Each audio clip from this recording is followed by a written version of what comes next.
وہ لوگوں کو اسلام سے، دین سے متنفر کرنے کی کوشش کرتے ہیں، اور اس کی بنیاد بھی بنیادی طور پر اللہ سبحانہ و تعالیٰ کے ارادے میں فرق نہ کرنا اور اللہ کے افعال میں حکمتوں کا انکار کرنا، یہ اصل بنیادی وجہ اور بنیادی جو ہے وہ سبب ہے۔ تو اس وجہ سے تقدیر کے مسئلے کو سمجھنا انتہائی ضروری اور اہم ہے۔ تقدیر کی پہلے ہم تعریف کریں گے، اس پر ایمان لانے کا حکم کیا ہے اس پہ ہم بات کریں گے، اور پھر اس کے ارکان اور دیگر جو تفصیلات ہیں، اللہ کا ارادہ، اس پہ ہم بات کریں گے۔ تقدیر قدرہ یقدر سے مصدر ہے، جس کا معنی ہے کسی چیز کی مقدار کو یعنی معلوم کرنا یا اس کا احاطہ کرنا۔ قدرہ یقدر تقدیر سے بھی آتا ہے، قدرہ یقدر تقدیر، جس کا معنی ہوتا ہے کسی چیز کا اندازہ لگانا۔ تو اللہ سبحانہ و تعالیٰ کا یہ اندازہ ہے، لیکن اللہ تعالیٰ کا اندازہ ہمارے اندازے کی طرح نہیں ہے۔ اللہ تعالیٰ کا یہ علم سابق ہے، چیزوں کے وجود میں آنے سے پہلے اللہ تعالیٰ کا ان کو جان لینا، اور پھر ان کو جان لینے کے بعد لوح محفوظ میں لکھ دینا، اور پھر ان کے وقوع پذیر ہونے کا ارادہ کر کے ان کو واقع کر دینا۔ یہ اصل میں تقدیر کا خلاصہ ہے، یہ اصل میں تقدیر کا خلاصہ ہے۔ تو شرعی اعتبار سے اللہ سبحانہ و تعالیٰ کا ازل میں اپنے علم سابق کی بنیاد پر کائنات میں ہونے والی ہر تبدیلی اور مخلوق کے ہونے سے قبل انہیں لکھنا، ارادہ کرنا، اور پھر ان کی تخلیق کرنا۔ یہاں بڑی اہم بات یہ ہے کہ مخلوق کی تخلیق جو اللہ تعالیٰ کرتا ہے وہ اللہ سبحانہ و تعالیٰ کے ارادے کے خلاف بھی نہیں ہوتی، اور اللہ سبحانہ و تعالیٰ کے اندازے کے خلاف بھی نہیں ہوتی، اور اللہ کی کتابت کے خلاف بھی نہیں ہوتی۔ یعنی جو اللہ سبحانہ و تعالیٰ نے ازل میں اندازہ لگایا چیزوں کے وجود میں آنے کا یا تبدیلیوں کے واقع ہونے کا، وہ اندازہ بالکل پرفیکٹ ہے، بالکل صحیح، اور اس کے مطابق ہی یہ چیزیں وجود میں آتی ہیں، اور پھر اللہ نے جیسے ارادہ کیا ویسے ہی یہ وجود میں آتی ہیں، اور جیسے اللہ سبحانہ و تعالیٰ نے لوح محفوظ میں لکھا اسی طرح ہی یہ چیزیں جو ہیں اپنے اپنے وقت میں وجود میں آ رہی ہیں۔ یہ نہیں ہے کہ اگر کسی کا وقت جو ہے وہ لکھا ہوا تھا آج اس کے پیدا ہونے کا تو وہ کل پیدا ہو جائے یا اگلے دن پیدا ہو جائے، نہیں، بلکہ کسی کے آنے کے اسباب بھی لکھے ہوئے ہیں، جانے کے اسباب بھی لکھے ہوئے ہیں، تغیرات، تبدل، یہ سب چیزیں جو ہیں اللہ سبحانہ و تعالیٰ کے علم میں اور اس کے اندازے میں ہیں۔ لیکن اللہ سبحانہ و تعالیٰ کا اندازہ جو ہے، جیسے میں نے ذکر کیا، وہ ہم مخلوق کے اندازے کی طرح نہیں ہے۔ تقدیر پر ایمان لانے کا حکم کیا ہے؟ تقدیر پر ایمان لانا واجب ہے، کیونکہ یہ ارکان ایمان میں سے ہے، اور کتاب و سنت میں تقدیر کے اس بات پر دلائل بے شمار ہیں جو اس بات کی دلیل اور اس بات کی تائید کرتے ہیں کہ تقدیر پر ایمان لانا یہ جزء لازم ہے ایمان باللہ کا، اور اسی طرح جو ہے وہ اللہ تعالیٰ کے اسماء و صفات پر ایمان لانے کا اور ایمان کا۔ جن میں سے چند ایک دلائل ہم پڑھتے ہیں۔ اللہ تعالیٰ قرآن کریم میں سورہ قمر میں فرماتا ہے اِنَّا كُلَّ شَيْءٍ خَلَقْنَاهُ بِقَدَرٍ، کہ بے شک ہم نے جو بھی چیز ہے ہم نے اسے ایک اندازے کے ساتھ پیدا کیا۔ تو یہاں خلقناہ بقدر سے مراد یعنی اللہ سبحانہ و تعالیٰ کا اس کے بارے میں علم سابق موجود ہے، اللہ سبحانہ و تعالیٰ کا اس کے بارے میں علم سابق موجود ہے، علم میں بھی ہے، لکھا ہوا بھی ہے، ارادہ بھی ہے، اور پھر وہ اللہ کی مخلوق بھی ہے۔ دوسرا اللہ تعالیٰ فرماتا ہے سورہ احزاب میں وَكَانَ أَمْرُ اللَّهِ قَدَرًا مَقْدُورًا، اور اللہ تعالیٰ کا حکم ہمیشہ سے اندازے کے مطابق ہے جو طے کیا ہوا ہے۔ طاؤس ابن کیسان رحمہ اللہ تعالی روایت کرتے ہیں انہ قال، انہوں نے کہا ادرکت ناسا من اصحاب رسول اللہ صلی اللہ علیہ وسلم یقولون، میں نے کئی لوگوں کو صحابہ میں سے پایا، تابعی ہیں چونکہ طاؤس بن کیسان، تو بیان کرتے ہیں کہ میں نے کئی صحابہ کرام کو پایا جو یہ کہتے تھے کل شیء بقدر، ہر چیز تقدیر کے ساتھ ہے، یعنی کوئی چیز بھی اللہ سبحانہ و تعالیٰ کی تقدیر سے باہر نہیں۔ اور فرماتے ہیں وَسَمِعْتُ عبد اللہ ابن عمر یقول قال رسول اللہ صلی اللہ علیہ وسلم کل شیء بقدر، میں نے عبداللہ ابن عمر سے سنا، وہ فرما رہے تھے اللہ کے رسول نے فرمایا ہر چیز تقدیر کے ساتھ ہے، یعنی ہر چیز تقدیر کے ساتھ ہے، حتی العجز والکیس، حتیٰ کہ جو عاجز آ جانا ہے، حتیٰ کہ عاجز آ جانا اور قدرت رکھنا، یہ سب چیزیں بھی تقدیر میں لکھی ہوئی۔ اگر ایک انسان جو ہے وہ کسی فعل سے عاجز آ جاتا ہے، اس کو نہیں کر پاتا، تو باوجود کوشش کی اگر وہ نہیں کر پاتا تو وہ اس کا نہ کرنا بھی تقدیر میں سے ہے، اور وہ تقدیر میں لکھا ہوا ہے۔ اور اگر کوئی قدرت پا لیتا ہے اور وہ کر لیتا ہے تو وہ بھی اللہ سبحانہ و تعالیٰ نے تقدیر میں لکھا ہوا ہے۔ یعنی کسی کا نیکی کرنا یا نیکی سے محروم ہو جانا، کسی کا گناہ کرنا یا گناہ سے بچ جانا، یہ سب اللہ سبحانہ و تعالیٰ کے علم میں لوح محفوظ میں لکھا ہوا ہے۔ لیکن یہ لکھنا اس بات کی دلیل نہیں کہ اللہ سبحانہ و تعالیٰ اس کو پسند کرتا ہے، کہ اللہ سبحانہ و تعالیٰ اس کو پسند کرتا ہے، کیونکہ لکھنا اللہ کا ارادہ کونیہ ہے، اور ارادہ کونیہ اللہ کی محبت کو، اس کی رضا کو لازم نہیں ہے۔ اللہ تعالیٰ کی محبت اور اس کی رضا کو لازم نہیں، ہاں البتہ حکمت کو لازم ہے، حکمت سے خالی نہیں۔ اور حکمت جو ہے وہ بعض دفعہ اس بات کا تقاضا کرتی ہے کہ اللہ تعالیٰ کی مخلوقات میں بعض ایسی مخلوقات ہوں جو شر ہوں، اللہ تعالیٰ کی مخلوقات میں سے بعض ایسی مخلوقات ہوں جن میں جو ہے وہ شر ہو، اگرچہ وہ جزوی ہو، حکمت کا تقاضا یہ۔ لیکن اللہ سبحانہ و تعالیٰ شر کو پسند نہیں کرتا۔ یہی خرابی ہے جس میں معتزلہ وغیرہ جو ہیں وہ واقع ہوئے، اور انہوں نے اس کے پیش نظر جو ہے اللہ سبحانہ و تعالیٰ کے علم کی نفی کر دی، اور انہوں نے کہا کہ اللہ سبحانہ و تعالیٰ کو افعال عباد کا علم نہیں ہوتا، جب بندے فعل کر لیتے ہیں تب اس کو علم ہوتا ہے۔ اور اس پہ ہم بڑی تفصیل سے بات کر چکے ہیں جب ہم نے معتزلہ کا تعارف پڑھا تھا، اور مرجیہ کا، قدریہ کا، اور یہ گروہ ہم نے جو فرقے اسلامی ان کا تعارف ہم نے پڑھا تھا۔ تو ہمارے جو آخری لیکچرز تھے وہ انہی کے حوالے سے تھے، معتزلہ، اسی طرح مرجیہ، جہمیہ اور اشاعرہ وغیرہ، اور یہ سب لوگوں کے حوالے سے ہم نے بڑی تفصیل سے بات کی تھی۔ اس وجہ سے اس مسئلے کو یہاں میں نے ذکر نہیں کیا، اور اس کو دہرانے کی یہاں ضرورت اور حاجت نہیں ہے۔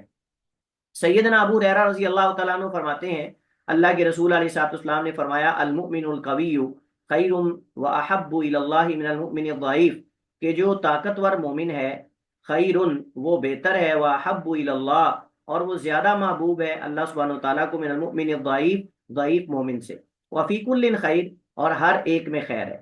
احرص علی ما ینفعک، آپ حریص رہیں ان چیزوں کے جو آپ کو نفع دینے والی ہیں، واستعن باللہ اور اللہ سے مدد طلب کریں، ولا تعجز اور عاجز آ کر بیٹھ نہ جائیں، آپ کوشش کریں، جستجو کریں، ارادہ کریں اور محنت کریں، اللہ سے مدد طلب کریں، اور انشاءاللہ اللہ تعالیٰ آپ کے لیے اس کو آسان کر دے گا، مہیا کر دے گا، میسر کر دے گا۔ عاجز آ کر بیٹھ نہ جائیں کہ شاید میری تقدیر میں یہ لکھا نہیں ہوا، یا میری قسمت میں لکھا نہیں ہوا، یا یہ ہے یا وہ ہے یا اس طرح ہے، بدگمانی کا شکار ہو کر نہ بیٹھ جائیں، بلکہ آپ پہلی بات تو یہ ہے کہ خیر کے حریص رہیں، وہ چیز جو آپ کو نفع دینے والی ہو، دنیا کے اعتبار سے بھی اور آخرت کے اعتبار سے بھی۔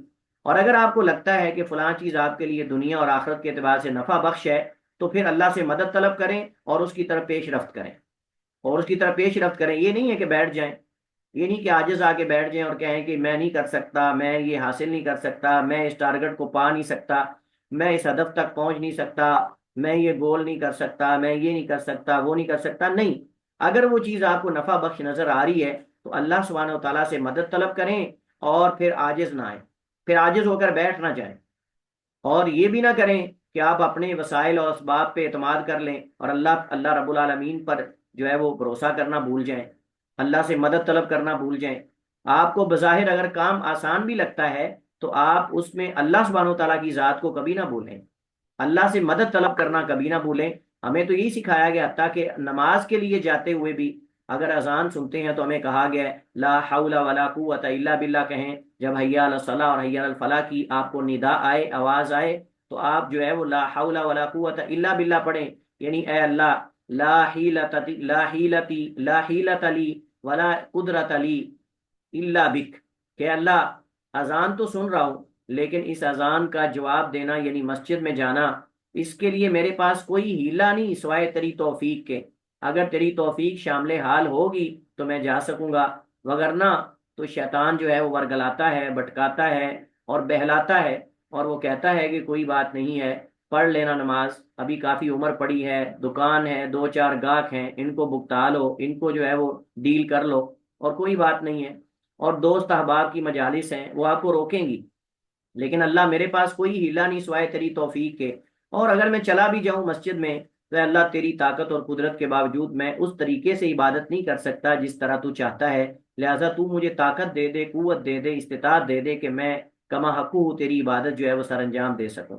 اسی طرح نبی کریم علیہ الصلوۃ والسلام جو ہے آپ آپ نے عقیدہ بنایا ہے، سیدنا عبداللہ ابن عباس کو فرمایا احفظ اللہ یحفظ کا، احفظ اللہ تجد تجاک، احفظ اللہ تجد امامک، اذا سألت فاسأل اللہ واذا استعنت فاستعن باللہ، یہ ہے۔ تو فرمایا کہ وستعن باللہ، اللہ سے مدد طلب کریں، ولا تعجز، اور عاجز ہو کے نہ بیٹھ جائیں کہ شاید میری قسمت، وَإِنْ أَصَابَكَ شَيْءٌ، اور اگر آپ کو کوئی چیز پہنچے، فلا تقل، وہ خیر ہو یا شر ہو، وہ خیر ہو یا شر ہو، تو آپ یہ نہ کہیں لو انی فالتو کانا وکذا وکذا، اگر میں یہ کر لیتا تو ایسے ایسے ہو جاتا، نہیں، وہ آپ کو پہنچنے ہی والی تھی، وہ آپ کو پہنچنے ہی والی تھی، لہٰذا آپ اس پر پریشان ہو کے بیٹھ نہ جائیں، آگے چلیں، پیچھے کی طرف نہ دیکھیں کہ میں یہ کرتا تو یہ کر لیتا، کاش یہ کر لیتا تو وہ ہو جاتا۔ یہ لو شیطان کی چابی اگر آپ کھولیں گے اس چابی کے ساتھ تو پھر کبھی دروازہ بند نہیں ہوگا، یہ لو والا، پھر آپ لو لو کرتے رہیں گے ہر کام پہ اور بیٹھے رہیں گے۔ یہی وجہ ہے کہ جب انسان ماضی میں کھو جاتا ہے اور حال مستقبل کے بارے میں سوچتا نہیں، فکر نہیں کرتا، تو انسان پیچھے رہ جاتا ہے، کئی اہداف اس کے پیچھے رہ جاتے ہیں، بلکہ ہر چیز میں پیچھے رہ جاتا ہے۔ لیکن انسان جو ہے وہ ماضی کے اندر جو مسائب، پریشانیاں، غم اور نقصانات ہوئے ہیں اس کو چھوڑ کے اللہ تعالیٰ پہ توکل کرے اور نفع بخش چیز کی طرف پیش رفت کرے، جائز مناسب اسباب اختیار کرے تو ترقی کرتا ہے۔ اگر ماضی میں کھویا رہے گا تو پھر کیسے ترقی کرے گا؟ لیکن اس کا یہ ہرگز مطلب نہیں ہے کہ آدمی جو ہے وہ اپنے گناہوں کی فکر نہ کرے، اس پہ نظر ثانی نہ کرے، اپنا محاسبہ نہ کرے، یہ مراد اس سے نہیں ہے۔ لیکن یہ بھی ہے کہ اگر گناہ انسان پہلے کر کے اس کے توبہ طائب ہو چکا ہے تو پھر اس کو بار بار لے کے بیٹھا رہے۔ لیکن یہاں ہمارا موضوع چل رہا ہے وہ یہ کہ بھائی نصابہ کا شیء فلا تقل، اگر آپ کو کوئی مصیبت یا کوئی چیز پہنچتی ہے تو یہ نہ کہو کاش میں یہ کر لیتا تھی۔ تو مصائب پر تقدیر کو حجت بنانا چاہیے اور یہ کہنا چاہیے کہ اللہ تعالیٰ نے لکھا ہوا تھا، ایسے تو ہو گیا ہے، بس ٹھیک ہے، آئندہ سے احتیاط کریں۔ لیکن گناہوں پر تقدیر کو حجت نہیں بنانا چاہیے۔ ولیکن قل، لیکن آپ یہ کہیں قدر اللہ وما شاء فعل، اللہ تعالیٰ کی تقدیر ہے، جو اللہ نے چاہا وہ کیا۔ فإن لو، کیونکہ لو جو ہے تفتح عمل الشیطان، شیطان کے عمل کو کھول دیتا ہے، یعنی شیطان جو چاہتا ہے وہ شیطان کر گزرتا ہے۔ شیطان کے لیے دروازہ کھل جاتا ہے آپ کے قلوب و اذہان میں شکوک و شبہات پیدا کرنے کا، آپ کو آگے بڑھنے سے روکنے کا، آپ کو زیادہ خیر اور زیادہ بھلائی کے عمل کرنے سے روکنے کا۔ وہ جو ہے وہ ماضی میں انسان کو جو ہے وہ لگائے رکھتا ہے، اور وہ اسی چیز میں کہ کاش میں یہ کر لیتا تو یہ ہو جاتا، کاش یہ کر لیتا تو یہ ہو جاتا، بجائے اس کے کہ وہ سب کو چھوڑے اور آگے بڑھے۔ شیطان یہی چاہتا ہے کہ وہ آپ کو انہی کاموں میں لگائے رکھے اور آپ غافل ہو جائیں۔ بہرحال یہ چند احادیث تھیں۔ اسی طرح اگر آپ اس کے ساتھ جو ہے وہ احادیث ملا لیں جو آگے والی آ رہی ہیں اور آیات، تو انشاءاللہ مزید یہ آپ کے پاس دلائل اکٹھے ہو جائیں گے۔ میں نے اس وجہ سے ان کو یہاں ذکر نہیں کیا، آگے حدیث آ رہی ہیں وہ بھی اس کے ساتھ آپ شامل کریں۔ تقدیر پر ایمان لانا یہ اس وقت تک ممکن نہیں جب تک آپ چار چیزوں پر ایمان نہیں لاتے، اور ان کو میں نے پہلے اختصار سے ذکر کر دیا ہے۔ اس میں سب سے پہلے اللہ کا علم ہے۔ علم اللہ تعالیٰ کو ہے، لیکن ہر چیز کا علم اللہ تعالیٰ کو ہے، یہ اس بات پہ ایمان ہونا چاہیے۔ کوئی چیز اللہ کے علم سے خارج نہیں، حتیٰ کہ بندوں کے افعال بھی اللہ کے علم میں ہیں، بندے نے کیا کرنا ہے یہ بھی اللہ کے علم میں ہے۔ جبکہ معتزلہ کہتے ہیں کہ اللہ تعالیٰ کے علم میں بندوں کا فعل نہیں، ہاں جب بندہ فیل کر لیتا ہے تب اللہ کے علم میں آتا ہے۔ اچھا جی تمہیں مسئلہ کیا ہے اس کو ماننے میں؟ کہتے ہیں اگر ہم یہ کہیں کہ اللہ تعالیٰ نے بندے کا فیل بھی لکھا ہوا ہے، اس کا مطلب یہ ہے کہ اللہ تعالیٰ نے بندے کا زنا کرنا لکھا ہوا ہے اور پھر وہ روکتا کیوں نہیں؟ اس کا مطلب یہ ہے کہ پھر اللہ تعالیٰ گناہوں کو پسند کرتا ہے، نعوذ باللہ۔ اللہ تعالیٰ جو ہے وہ چوری، شراب اور زنا اور بدکاری اور یہ چیزیں اللہ نے اگر لکھی ہیں پھر اللہ اس کو پسند کرتا ہے۔ اس کا مطلب یہ ہے، وہ کہتے ہیں کہ اس سے شر کی نسبت اللہ کی طرف ہوتی ہے اگر ہم یہ کہیں کہ اللہ تعالیٰ نے لکھا ہوا ہے، یعنی انہوں نے یہ سمجھ لیا، جاہلوں نے یہ سمجھ لیا کہ شاید جو چیزیں اللہ نے لکھی ہیں وہ اللہ کو پسند بھی ہیں۔ بھائی وہ اللہ کا علم ہے، علم میں اچھی چیزیں بھی آ سکتی ہیں، بری چیزیں بھی آ سکتی ہیں، علم ہے نا، اللہ تعالیٰ کا ازلی علم ہے۔ تو لہٰذا اس میں یہ انکار کرنا کہ بندوں کے افعال اللہ کو معلوم نہیں اور تب معلوم ہوتے ہیں جب بندے فیل کر لیتے ہیں، تو یہ بڑی عجیب بات ہے۔ حتیٰ کہ بندوں کے افعال کا بھی اللہ تعالیٰ کو علم ہے۔ احادیث میں موجود ہے کہ اللہ کے رسول علیہ الصلوۃ والسلام نے، اللہ تعالیٰ نے آدم کو پیدا کیا، اللہ تعالیٰ ان کی پشت پر ہاتھ پھیرا اور اللہ نے کچھ ایسے لوگوں کو نکالا کہ جن کی آنکھوں سے نور نکل رہا تھا یا ان کی پیشانیوں سے نور نکل رہا تھا۔ تو آدم نے پوچھا اللہ یہ کون ہے؟ فرمایا یہ تیری اولاد میں سے اہل جنت ہے۔ پھر اللہ نے آدم کی پشت پر ہاتھ پھیرا، اللہ نے کچھ لوگوں کو نکالا جن کے چہرے سیاہ تھے، اور فرمایا کہ اللہ یہ کون ہے؟ تو اللہ تعالیٰ نے فرمایا کہ یہ تیری اولاد میں سے وہ ہیں جو اہل جہنم ہے۔ نبی کریم علیہ الصلوۃ والسلام نے ایسے ہاتھ کا اشارہ کیا اور دونوں ہاتھ آپ نے کھولے، فرمایا تم جانتے ہو ان کتابوں میں کیا ہے؟ اور آپ کے ہاتھ میں کتابیں تھی دو۔ فرمایا صحابہ تم جانتے ہو ان کتابوں میں کیا ہے؟ صحابہ نے کہا اللہ و رسول عالم، اللہ اس کے رسول زیادہ جانتے ہیں۔ فرمایا یہ جو دائیں ہاتھ میں میرے ہاتھ میں کتاب ہے، اس میں تمام اہل جنت کے نام ہیں، اور ان کے خاندان، ان کے قبائل، ان کے انساب، سب کچھ موجود ہے، اور آخر میں اس کا مجموعی عدد بھی لکھا ہوا ہے۔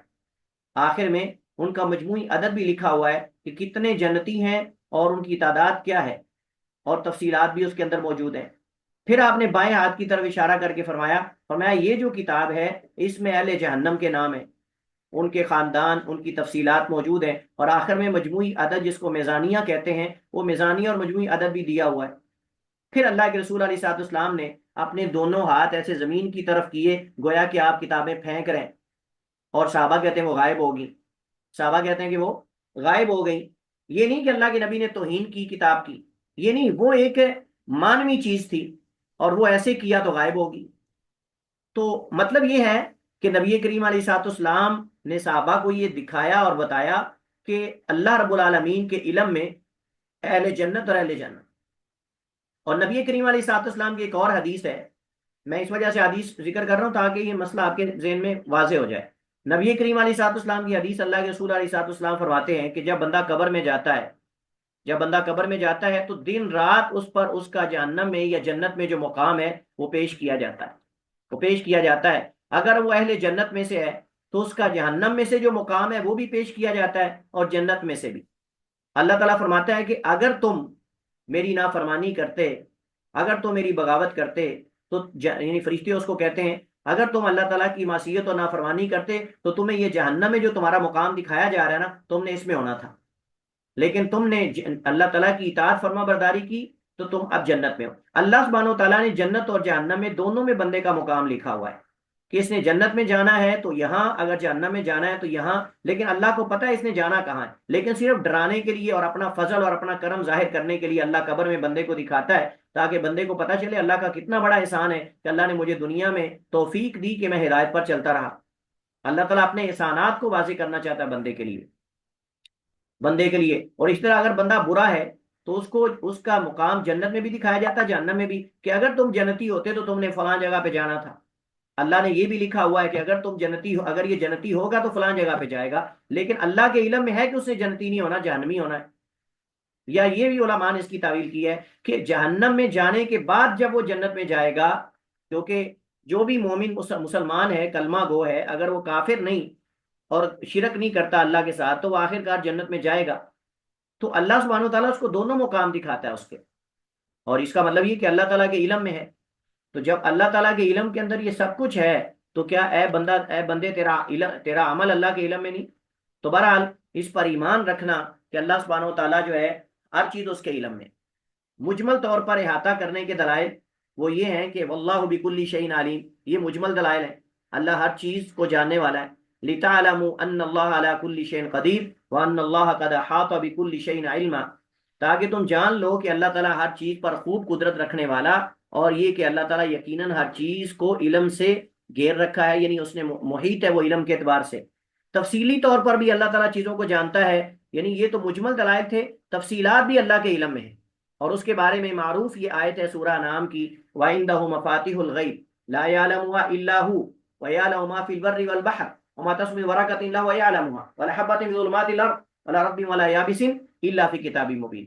یہاں دیکھیں اللہ سبحانہ و تعالیٰ کے علم میں ہر چیز ہے جو بر و بحر میں ہے، اور حتیٰ کہ کوئی درخت کا پتا بھی اگر گرتا ہے تو بھی اللہ سبحانہ و تعالیٰ کے علم میں ہے، اور کوئی دانہ فی ظلمات الارض، زمین کی تاریکیوں میں، اندھیروں میں، وہ بھی اللہ کے علم میں ہے۔ ولا رطب ولا یابس، کوئی تر خشک چیز کوئی بھی ایسی نہیں مگر وہ لوح محفوظ میں اللہ نے لکھ دی ہے۔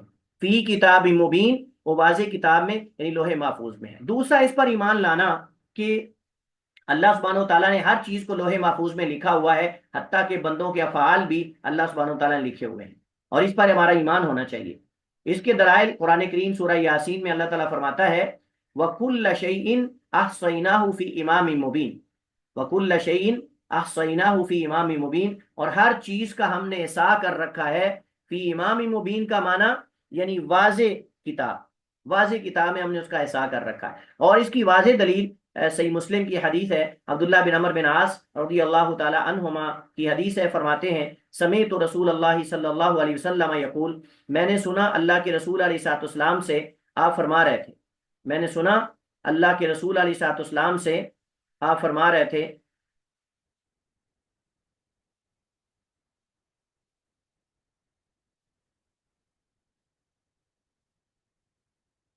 جی میں نے سنا اللہ کے رسول علیہ الصلوۃ والسلام سے آپ فرما رہے تھے، کتب اللہ مقادیر الخلائق یخلق قبل ان یخلق السماوات والارض بخمسین الف سنہ قال وعرشہ علی الماء، اور ایک حدیث میں وکان عرشہ علی الماء، اللہ تعالیٰ نے مخلوقات کی تقدیروں کو لکھا زمین و آسمان کی تخلیق سے پہلے 50,000 سال، اور پھر اللہ کے رسول نے فرمایا وعرشہ علی الماء، اور اللہ کا عرش پانی پر تھا۔ اس سے اندازہ لگائیں اللہ تعالیٰ کا علم جو ہے وہ ان مخلوقات سے کس قدر پہلے سب کر لے جا چکا ہے۔ تیسری چیز اللہ تعالیٰ کی مشیت کے بغیر کچھ نہیں، اس وجہ سے حدیث ہے ما شاء اللہ کان وما لم یشاء لم یکن، اور سلف صالحین کی کلام میں بھی آتا ہے ما شاء اللہ کان وما لم یشاء لم یکن، جو اللہ چاہتا ہے وہ ہوتا ہے اور جو اللہ نہیں چاہتا وہ نہیں ہوتا، یعنی ہر چیز اللہ کی مشیت میں ہے۔ لیکن یہ اللہ کی مشیت سے مراد اللہ تعالیٰ کا ارادہ کونیہ ہے، اللہ تعالیٰ کا ارادہ کونیہ ہے۔ مشیت سے مراد ایمان لانا کہ کائنات میں ہونے والی ہر تبدیلی اور تخلیق اللہ تعالیٰ کی مشیت اور اس کے ارادے سے ہوتی ہے، اور اس کی اجازت سے ہوتی ہے، اس کی اجازت سے ہوتی ہے۔ اگر اللہ سبحانہ و تعالیٰ اجازت نہ دے تو کوئی بندہ دنیا میں کسی قسم کی حرکت تک نہیں کر سکتا، لیکن اللہ تعالیٰ کی اجازت سے انسان حرکت کرتے ہیں۔ اللہ نے انسان کے اندر صلاحیت رکھی ہے، قدرت رکھی ہے اور ارادہ رکھا ہے، جس دونوں چیزوں کے ساتھ، قدرت اور ارادے کے ساتھ، انسان جو ہے وہ خیر بھی کرتا ہے اور شر بھی کرتا ہے۔ اس کا مطلب یہ انسان کا شر کرنا، انسان کا خیر کرنا، یعنی گناہ کرنا یا نیکی کرنا، یہ بھی اللہ کی اجازت سے ہے۔ اور اجازت سے مراد ہماری مراد یہ نہیں کہ اللہ تعالیٰ نے پسند کیا ہے کہ وہ یہ کرے، مطلب یہ کہ اللہ نے اس کو اجازت دی ہے کہ وہ خیر کو اختیار کرے یا شر کو اختیار کرے۔ لیکن اگر خیر کو اختیار کرے گا تو جزا ملے گی، اگر شر کو اختیار کرے گا تو سزا ملے گی۔ تو اس بندے کے اندر دونوں چیزوں میں سے ایک کو اختیار کرنے کی صلاحیت رکھ دینا، یہ ہے اصل میں اللہ تعالیٰ کی مشیت، یہ اصل میں اللہ کی مشیت ہے۔ یہ اللہ کا ارادہ شرعیہ نہیں ہے کہ اللہ تعالیٰ کو پسند ہے کہ اللہ تعالیٰ بندے سے چاہتا ہے کہ بندہ یہ گناہ کرے یا فلاں کرے، ایسا نہیں۔ تو مشیت سے مراد یعنی اجازت ہے، یا مطلب یہ ہے کہ اس دنیا کو دارالامتحان بنانا، اس میں بندوں کو اجازت دینا کہ وہ خیر کو اختیار کریں یا شر کو اختیار کریں۔ لیکن اگر اللہ تعالیٰ اجازت ہی نہ دے اور مجبور کر دے تو پھر کس بات پہ محاسبہ ہو سکتا ہے بندوں کا؟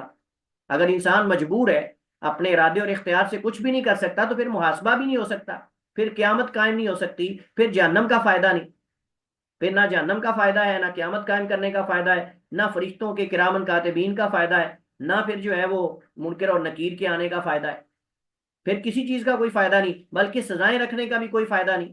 ساری حدود اللہ، ساری سزائیں جو ہیں شرعی، وہ بیکار ہو جائیں گی۔ اگر ہم جبریہ کے قول کو مان لیں جو کہتے ہیں کہ انسان مجبور محض ہے، تو یہ بیکار اقوال ہے کہنا کہ انسان مجبور محض ہے، اور انسان تو ریموٹ کنٹرول ہے، اس کا اپنا نہ ارادہ ہے نہ اختیار ہے۔ تو بھائی اگر اپنے ارادے اور اختیار کے بغیر بندہ کر رہا ہے تو پھر ساری عدالتیں بند کر دو، پھر جو آپ نے مختلف قسم کی سزائیں رکھی ہیں وہ بند کر دو، ختم کر دو، کیونکہ انسان بیچارے تو ریموٹ کنٹرول چل رہے ہیں، اور ریموٹ کنٹرول سے آپ کیا مواخذہ کرو گے، کیا اس کی پکڑ کرو گے؟ اور میں تو اکثر سمجھاتا ہوں یہ مسئلہ، اس بندے کو تھپڑ مارو اور اس بندے کو کہو یہ میں اپنے ارادے سے نہیں کر رہا، لہذا چلاتے کیوں ہو، لہذا چلاتے کیوں ہو، میرا مواخذہ کیوں کرتے ہو، میں تو مجبور ہوں، ریموٹ کنٹرول ہوں، میں تو ریموٹ کنٹرول ہوں، مجھ سے کیوں پوچھتے ہو؟ کوئی بندہ بھی جرم کر کے تو اپنے آپ کو ریموٹ کنٹرول کہہ دے، تو کیا خیال ہے کسی دنیا کی عدالت میں یہ جو ہے وہ یہ جواز چلے گا یا یہ دلیل چلے گی کہ کوئی بندہ کہے کہ جی میں تو ریموٹ کنٹرول ہوں، میرا تو اپنا ارادہ اور اختیار ہی کوئی نہیں، لہٰذا میرا محاسبہ کیوں کرتے ہو، میرا مواخذہ کیوں کرتے ہو؟ یہ کسی عدالت میں دنیا کی نہیں چلے گا۔ تو اللہ کی عدالت میں کیسے چلے گا؟ اللہ نے قرآن میں ذکر کیا کہ مشرکین کل قیامت کو کہیں گے لو شاء اللہ ما اشرکنا ولا آباؤنا، اگر اللہ چاہتا تو نہ ہم شرک کرتے نہ ہمارے باپ دادا شرک کرتے۔ لیکن کیا اللہ تعالیٰ پھر ان کی اس دلیل کو یا ان کی اس عذر کو اللہ تعالیٰ قبول کر لے گا؟ قطعاً بھی اللہ قبول نہیں کرے گا۔ کیوں اللہ تعالیٰ ان کے اس عذر کو قبول کرے، جبکہ اللہ سبحانہ و تعالیٰ جانتا ہے کہ اس نے اپنے ہر بندے کے اندر قدرت بھی رکھی ہے اور ارادہ بھی رکھا ہے، اور اس بندے کو اختیار دیا ہے کہ اپنی اس قدرت کو مثبت استعمال کرے یا منفی استعمال کرے۔ آپ کو چیز اٹھا کے رکھنا چاہیں تو آپ رکھ سکتے ہیں، آپ کو چیز جو ہے وہ آپ توڑنا چاہیں آپ توڑ سکتے ہیں۔ ریموٹ، اگر ریموٹ ہے، کوئی چیز ریموٹ کنٹرول ہے تو ریموٹ دبانے کی اس کو ضرورت ہوتی ہے، جب تک ریموٹ دبے گا نہیں، چلے گا نہیں، پریس نہیں ہوگا بٹن اس کا، کیسے چلے گا؟ تو انسان تو اپنی مرضی سے چل رہا ہے، انسان تو اپنی مرضی سے چل رہا ہے، لیکن اس کا یہ ہرگز مطلب نہیں ہے کہ جیسے معتزلہ کہتے ہیں کہ اللہ تعالیٰ کی بندے کے فعل پر کوئی قدرت نہیں ہے، اللہ تعالیٰ کی بندے کے فعل پر کوئی قدرت نہیں ہے، یہ بھی غلط ہے، یہ بھی ایک سائڈ سے جو ہے وہ بالکل تفریط ہے، کوتاہی ہے۔ اللہ تعالیٰ بندوں کے افعال پر قادر ہے، کس اعتبار سے قادر ہے کہ اللہ سبحانہ و تعالیٰ اگر کسی بندے کو ہدایت کی توفیق دینا چاہے تو اللہ دے سکتا ہے، لیکن اسی کو اللہ دیتا ہے جس بندے کے اندر خیر دیکھتا ہے، جس بندے کے اندر خیر کا جذبہ یا اہلیت دیکھتا ہے۔ جس کے اندر اہلیت ہی نہیں، اللہ اس کو ہدایت نہیں دیتا، کیونکہ یہ وضع شیء فی غیر محلی، چیز کو اس کے غیر محل میں رکھنا ہے، اور یہ ظلم ہے، اللہ ظلم نہیں کرتا۔ چلیے، اسی طرح ہر چیز اللہ کی مخلوق ہے، اس پر بھی ہمارا ایمان ہونا چاہیے، کوئی چیز اللہ کی مخلوق سے باہر نہیں سوائے اللہ کی ذات کے۔ کل ما سوى اللہ فهو مخلوق، ہر چیز اللہ کے سوا مخلوق ہے، حتیٰ کہ بندوں کے افعال بھی اللہ کی مخلوق ہے۔ جو لوگ کہتے ہیں نا کہ بندوں کے افعال اللہ کی مخلوق نہیں، یہ غلط ہے۔ بندوں کا فعل بندے کا فعل ہے، لیکن مخلوق اللہ کی ہے، کیونکہ اس کے اندر ارادہ اور قدرت رکھنے والا اللہ ہے، اور قرآن یہ کہتا ہے واللہ خلقکم وما تعملون، اللہ نے تمہیں بھی پیدا کیا، تمہارے عمل کو بھی پیدا کیا۔ اللہ خالق کل شیء، اللہ ہر چیز کا خالق ہے، وہو علی کل شیء وکیل، اور وہ ہر چیز پر نگہبان ہے۔ تو کل شیء کے اندر بندوں کے افعال بھی آتے ہیں، وخلق کل شیء فقدرہ تقدیرا، اس نے ہر چیز کو پیدا کیا اور پھر اس کا اندازہ مقرر کیا، پورا اندازہ لگانا۔ تو یہ اس میں پتہ چلتا ہے ہر چیز اللہ کی مخلوق ہے، کوئی چیز بھی اللہ کی مخلوق سے باہر نہیں ہے۔ چوتھی چیز علم اور کتابت سے متعلق تقدیرات، تو 4 تقدیرات ہیں جن کا تعلق علم اور کتابت سے ہے، اور اس سے مراد عام تقدیر کی تفاصیل ہے جو کہ 3 ہیں۔ تقدیر عمری، اس سے مراد ہر انسان کی وہ تقدیر جو اس کی زندگی پر جاری ہوتی ہے، یعنی پوری زندگی کا اس کا پروسیجر جو ہے جو فرشتہ لکھتا ہے، اس کے بعد اس کے نیک اور بد ہونے، اس کی موت اور اخروی انجام کو شامل ہے، جیسا کہ حدیث ہے عبداللہ ابن مسعود کی، تفصیلی حدیث انشاءاللہ بعد میں پڑھ لیں گے، جس میں انسان کی تخلیق کے مراحل ہیں، اور اس میں پھر فرشتے کو بھیجا جاتا ہے، فیؤمر باربع، کتابت رزقہ و شقیہ و اجلہ و سعیدہ، یہ چیزیں جو ہیں اس کو لکھنے کا حکم دیا جاتا ہے۔ تقدیر سنوی، جس میں پورے سال میں قیام پذیر ہونے والے امور لکھے جاتے ہیں، فی یفرق کل امر حکیم، سورہ دخان میں۔ اور تقدیر کی یہ قسم عبداللہ ابن عمر، امام مجاہد، حسن بصری، سعید بن جبیر سے مروی ہے۔ تقدیر یومی، جس میں یومیہ قیام پذیر ہونے والے امور لکھے جاتے ہیں، اللہ تعالیٰ قرآن کریم میں فرماتا ہے کل یوم ہوا فی شان، کہ وہ ہر دن ایک نئی شان میں ہوتا ہے، ایک نئی آن میں ہوتا ہے۔ اور جو ایک تقدیر ہے پہلے ہم پڑھ چکے ہیں، اور وہ تقدیر ازلی ہے، اور وہ تقدیر ازلی ہے۔ یہ تقدیر ازلی کی آگے تفصیلات ہیں، تقدیر ازلی سے نکلی ہوئی چیزیں ہیں، تو لہذا تقدیر ازلی ساتھ ملا لیں تو 4 قسمیں ہو جائیں گی۔ کتنی قسمیں ہو جائیں گی؟ 4 قسمیں ہو جائیں گی۔ حضرت ابو درداء رضی اللہ تعالیٰ عنہ سے روایت اللہ کے نبی سے، فی قولی تعالی، اللہ تعالیٰ کے اس فرمان کے بارے میں، کل یوم ہوا فی شان، قال، فرمایا، من شان ہی، اللہ تعالیٰ کی شان میں سے، ان یغفر ذنبا، کہ وہ گناہ کو بخشتا ہے، ویفرج کربا، سختی کو دور کرتا ہے، ویرفع قوما، کسی قوم کو اللہ تعالیٰ عزت دیتا ہے، بلند کرتا ہے، ویخفض آخرین، اور دوسروں کو جھکاتا ہے، ذلیل کرتا ہے، یعنی اللہ تعالیٰ ان کو زوال دیتا ہے۔ اللہ تعالیٰ کی ارادہ 2 طرح کا ہے، ارادہ کونیہ قدریہ اور ارادہ شرعیہ امریہ، ارادہ شرعیہ امریہ اور ارادہ کونیہ قدریہ۔ ارادہ کونیہ قدریہ جس کے اصول کا اللہ تعالیٰ نے کونی اور قدری اعتبار سے ارادہ کیا ہو، جیسا کہ اللہ تعالیٰ قرآن کریم میں فرماتا ہے فعال لما، یعنی اس کے ہونے کا اللہ نے ارادہ کیا، یہ ارادہ کونیہ ہے کہ وہ چیز ہوگی، لہذا یہ ہر صورت میں ہو کر رہے گی۔ لیکن اللہ تعالیٰ نے جس کے ہونے کا چاہا ہے بندوں سے کہ وہ کریں، یہ کبھی ہوگا کبھی نہیں ہوگا، جیسے نماز پڑھنا، ایمان لانا، حج کرنا، زکوٰۃ دینا وغیرہ، یہ ارادہ شرعیہ ہے، یہ کبھی ہوتا ہے کبھی نہیں، کیونکہ اللہ نے اس کا مطالبہ بندوں سے کیا ہے۔ لیکن اللہ نے جو چاہا کہ ہو فلاں چیز، تو وہ ہوگی جو اللہ کے فعل سے متعلق ہے۔ لیکن جو خیر کا کرنا ہے یہ بندوں کے فعل سے متعلق ہے، یہ پھر بندے اپنے ارادے سے چونکہ کرتے ہیں، کبھی ہوتا ہے کبھی نہیں ہوتا، لیکن اللہ کا ان سے خیر کا ارادہ ہے کہ وہ اس خیر کو کریں، لہذا اس طریقے سے آپ فرق کر سکتے ہیں۔ اسی طرح جو ہے دوسری چیز، وَلَا يَنْفَعُكُمْ نُصْحِي إِنْ أَرَدْتُ أَنْ أَنْصَحَ لَكُمْ إِنْ كَانَ اللَّهُ يُرِيدُ أَنْ يُغْوِيَكُمْ هُوَ رَبُّكُمْ وَإِلَيْهِ تُرْجَعُونَ۔ نوح علیہ السلام نے یہ کہا تھا کہ میری نصیحت تمہیں نفع نہ دے گی اگر میں چاہوں کہ تمہیں نصیحت کروں، اگر اللہ یہ ارادہ رکھتا ہو کہ تمہیں گمراہ کرے تو وہی تمہارا رب، یعنی میں اگر نصیحت کروں بھی تو فائدہ نہیں دے گی، کیونکہ اگر اللہ نے تمہیں گمراہی کا ارادہ کر رہا ہے، یعنی اللہ نے اگر تم سے ہدایت کی توفیق چھین لی ہے تو میرا نصیحت کرنا بھی بیکار ہے۔ اگر اللہ نے تم سے ہدایت کی توفیق چھین لی ہے، یہ کب نوح علیہ السلام نے کہا؟ جب وہ محنت کر کے دعوت دے دے کر تھک گئے اور مایوس ہو گئے کہ اب یہ مومن نہیں ہونے والے، پھر انہوں نے یہ بات کی اور پھر بد دعا کی، اپنی قوم پر، کہ جب ان کو یقین ہو گیا کہ اب یہ مومن نہیں ہونے والے، مسلمان نہیں ہونے والے، اس وقت پھر انہوں نے یہ بات کی۔ ارادہ شرعیہ تو اللہ کے یہ کونی ارادے میں ہے، یعنی اللہ نے اس کا ہونا اگر لکھا ہوا ہے، یعنی تمہارا گمراہی پر باقی رہنا، تو پھر میری نصیحت تمہیں فائدہ نہیں دے گی، ٹھیک ہے۔ ارادہ شرعیہ شرعاً جس کے اصول کا اللہ تعالیٰ نے ارادہ کیا ہو، یعنی اس کا واقع ہونا اللہ تعالیٰ کو پسند بھی ہو، اللہ چاہتا بھی ہو کہ بندے وہ کریں، لہذا اس کو شرع کہتے ہیں۔ جیسا کہ واللہ یرید ان یتوب علیکم، اللہ چاہتا ہے کہ تمہارے اوپر رجوع کرے، مہربانی کرے، لیکن تم بعض دفعہ نہیں چاہتے۔ اللہ تو چاہتا ہے، لیکن اگر بندہ توبہ نہیں کرے گا تو کیا ہم کہیں گے کہ بندے کا ارادہ غالب آ گیا اللہ کے ارادے پر؟ نہیں، اللہ تعالیٰ نے بھی چاہا ہے، لیکن اللہ نے اپنے کونی ارادے میں جانا ہوا ہے کہ یہ بندہ توبہ نہیں کرے گا، اور اگر اس نے کرنا ہے تو وہ بھی اللہ کے علم میں، ٹھیک ہے۔ یہ دونوں ارادے کبھی جمع ہوتے ہیں اور کبھی دونوں ہی نہیں ہوتے، اور کبھی دونوں میں سے ایک ہوتا ہے دوسرا نہیں ہوتا۔ اس کی مثالیں دیکھ لیں۔